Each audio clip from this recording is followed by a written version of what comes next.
there'll be no animal, and it'd be hard to find a human too that would compare to him and how great he was. Dog lovers, I've missed you. Welcome back to season 4 of Rescued by a Dog, the podcast about dogs that have actually saved their owners' lives.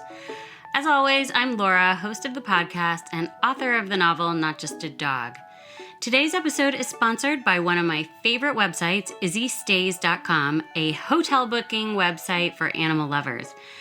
Izzy Stays thinks every dog should be as spoiled as yours, so they set up a free and easy way to send the sales commission from your hotel booking to animal rescue organizations. To learn more about Izzy Stays, go to izzystays.com. Now, this new season is kicking off with an incredible story from Jenna and her children Harper and Mateo. When Harper was a baby, she suddenly stopped breathing in her crib while everyone was sleeping. But their loyal rescue pup, Duke, knew what to do. Hi, Jenna. Hi, how are you? Sorry, it just took me forever to figure out how to do this. No worries. So let's start from the beginning. Why don't you tell me what's the name of the dog we're going to be talking about today and what do they look like? Dookie dog. He was a nice shepherd pit bull mix. He had these big brown eyes and a nice black snoot and these cute little ears. But he had more shepherd coloring, and when he would get in a stance, you could see the pit bull in his shoulder. But you know, he looked like kind of every other rescue out there that he probably had 50,000 things in him, you know. Here's Harper. Say hi to Laura. Harper. Hi. Harper, are you the person whose life was saved by Duke? Yes. And how do you feel about the fact that Duke saved your life? It's scary to think about that if he didn't save me, I wouldn't be here right now. But I don't know. It's great. Were you and Duke close? Yeah. What did you like to do with Duke? I like to just play with him and chill out with him and hug him. How did Duke tell you that he loved you? Would he lick you or wag his tail? He used to wag his tail a lot and lick faces. And when he got really happy, he would pee on the floor. He was actually super close to my son. So my son is 5 years older than Harper, and so he had more of Duke than she did. You know, we used to send Mateo out. This is our backyard. You know, it's this big backyard. We have a playscape, and I mean, I could see the playscape from my kitchen window, but we would send Duke out to watch Mateo on the playscape. So it was that was his brother, you know, go with your brother. And Duke was he was the nanny dog. He was a manny dog. So and he was so good that we didn't have to put him on a leash to go in the backyard. No, he was very good. Why don't you tell me, where did you find Duke? Okay, so I knew I wanted a rescue dog. I'd never had a rescue dog, so I just went on Pet Finder. And there were some shepherd mixes at the Danbury, Connecticut Humane Society. So my husband and I went there, and this is, pre-kids and everything. And we went to look at these dogs, and none of them were working out because we were thinking about starting a family, and they were all just too hyper, which I could understand. The poor things, they're locked up for so long, and then they get out to go to this yard. Of course they're going to be wild and everything, but they would jump. And I mean, although I wish I could have them all, it just intuitively didn't feel right. And then they're well, we just got this one dog yesterday. So Duke hadn't even been there 24 hours, and he came from down south. And they're he's a shepherd mix, but we haven't really been able to test his temperament. We haven't, we literally just got him. I'm okay, well, we're open. But I was pretty convinced that we were going to be leaving without a dog. And they let him out, and he whipped around the yard, and he came to a screeching halt at my feet. And he was so cute. And I was like, oh my God, this is him. I have to have him. And my husband was in love. And so it was just perfect. We had a Jeep, and he was in the trunk of the Jeep, and I was in the back seat, and my husband was driving, and he was scared. He was a very scared dog. I mean, although we didn't have any specifics about his history, we knew he was an abused dog. So he was just shaking the whole time, and I would like try to pet him and, calm him down. And we got to my husband's cousin's Gino's because we were so proud and happy, and opened the trunk, and there was just puke, like all in like that, where the trunk flipped down and everything. But again, we didn't care. He hopped out, and he was good with tail in between his legs. But it was exciting. We were so excited to take him home and bring him we had just bought a condo, and we had a crate for him, and he stayed in the crate for, I don't even think it was a day before he was sleeping in bed with us. He wouldn't bark for like 3 months. And when he did start barking, he would bark with his tail in between his legs. And anytime I would change, I would change a paper towel roll, he would cower. If Eric and I would play fight, like we're like, Eric and I have been friends since we were 14, and, play fight. We're a very jokey family. We're a very loud family. We would play fight. Duke would get really upset. So after researching, it was clear that this was all stuff that was imprinted on him from his past. So I'd say once he did start to feel comfortable relatively soon, like sleeping in bed with us, getting on the couch with us, letting us hug him. But I'd say he fully felt comfortable once he was able to bark and protect us without having his tail between his legs. So it took a couple of months. I know he loved us, but we really had to earn his trust. I didn't have any kids yet, so it was all Duke, and he was my partner in crime. He was nicknamed the Wogga.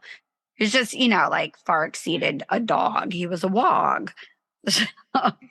He would go everywhere with me, and I'd take him on walks constantly. So it was like he just immediately became, a thread in our fabric.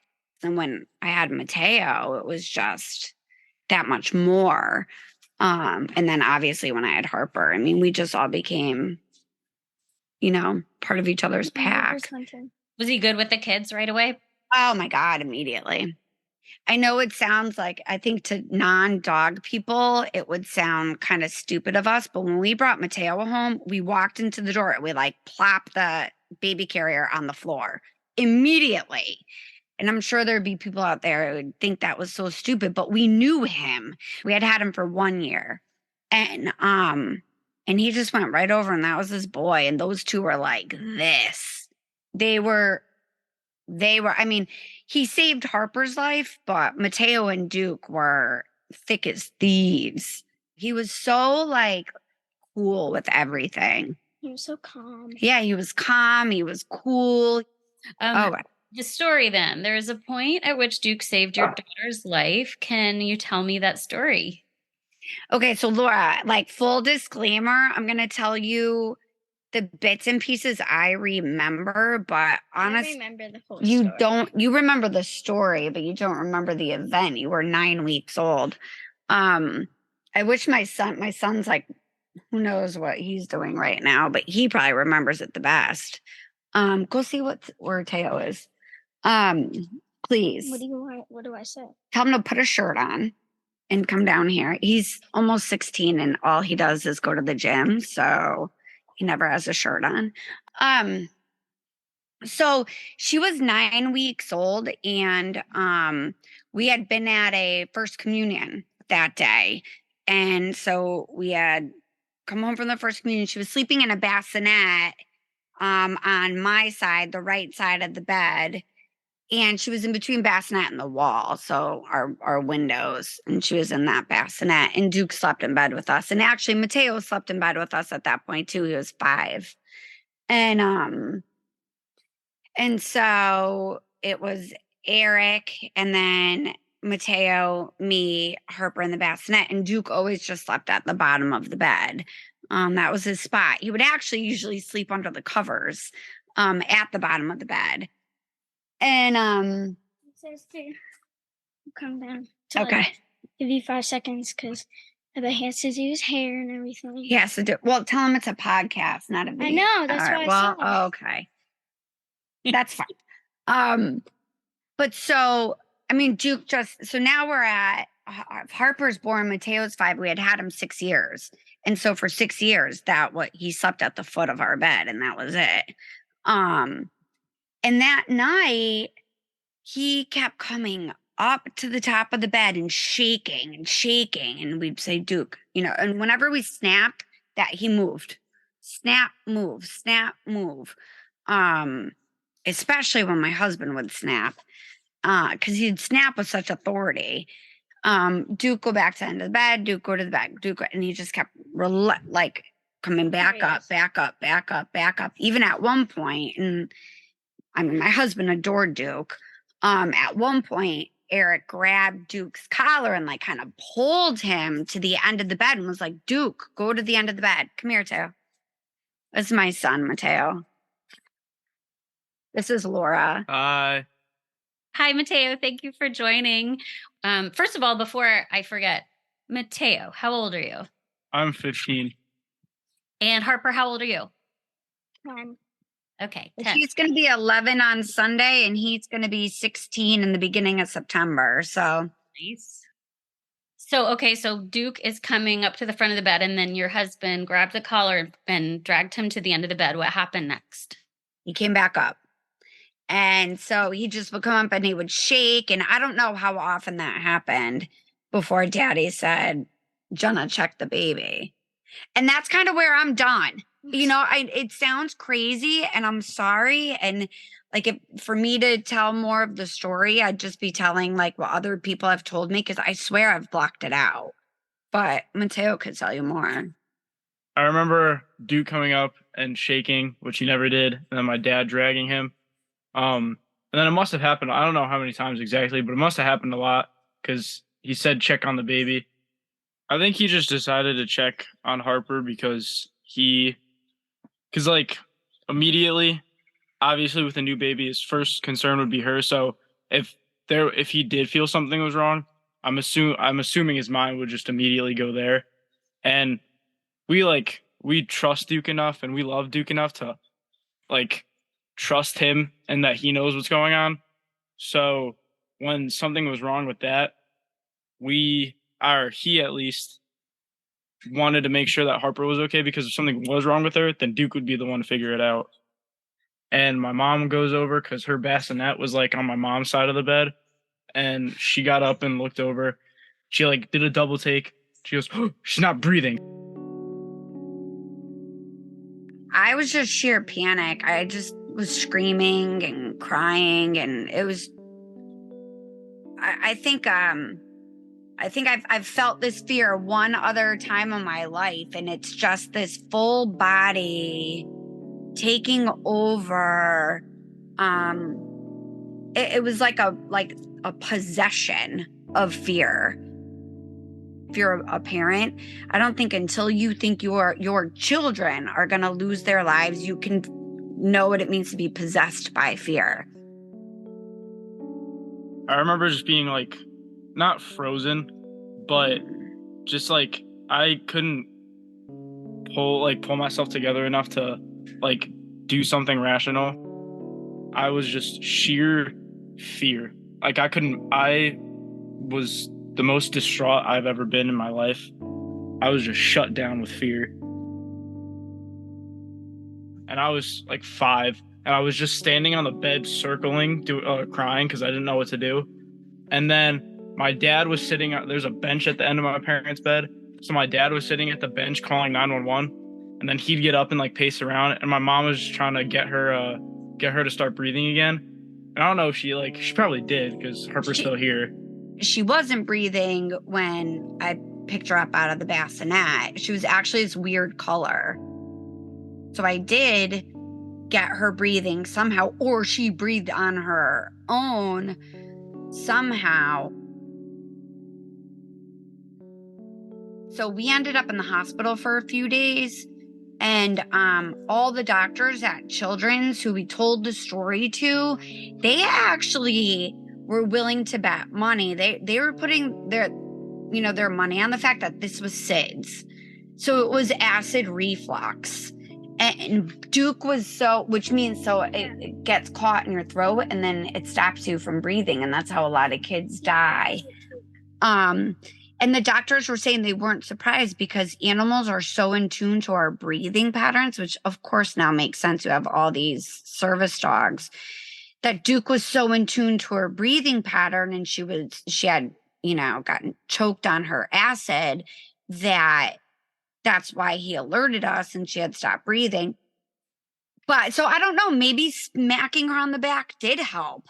I mean, I don't know. It's just afterwards, I found out I should not have done that, because if there was something lodged in there, I could have lodged it more. So I would say it took about 2 days before she was hooked up to all this stuff and all these machines and in her little tiny crib. I guess maybe I'm saying 2 days because that's when they then discharged us. And then after that, we lived for months at my in-laws' house, and we took shifts staying awake while she slept. And she slept in her car seat. And then her godmother bought her this angel thing that you put under the mattress, and it senses if the child stops breathing, a light and alarm goes off, but it's so sensitive and then it's more anxiety causing because you're waiting. And of course, Duke was with us the whole time. We were reunited with him at my in-laws. And my father-in-law was, taking pictures of Duke and posting them everywhere and calling him a hero dog. And that's kind of how everything started. He has a badge with the story. Yeah. Eric's aunt made a badge, our hero dog. And I mean, I don't know if there are even any words. I can't tell you this, and of course I'm going to cry, but when he died, it was just me and Eric. And Eric and I just were hugging him and petting him, and we just kept saying thank you for our daughter. Thank you for our family. Thank you for everything. We have this life because of you. He was 14. He had a long life. My kids are very, very, very, very, very close. From the moment I was pregnant, we have drilled into them. Who's number one? Harper. Who's your number one? Mateo. If Duke were here and could understand human English, what would you like to say to him? Wow, Laura, I do think he understood human English. I really do. I don't know. But again, I think it would just be thank you. And not only for Harper's life, but for everything. He enriched our lives. He was our first child, and he was so kind and empathetic and intuitive. And I've used to tell him all the time, you're born in mommy's heart. You're part of my heart and soul. You're meant to be our dog. What would you say to Duke? That I miss him so much and that I love him. Yeah. He was such a gift from God. He really was. Mateo, if Duke were here, what would you like to say to him? Obviously, thank you for and thank you. everything he's done. But I let him know that as much as we love our dogs now and all of our animals, there will be no animal and it'd be hard to find a human too that would compare to him and how great he was. And I just want him to know that he was one of the most like amazing entities to have ever been put on this earth. And I want to make sure that he knows how great he is. Yeah.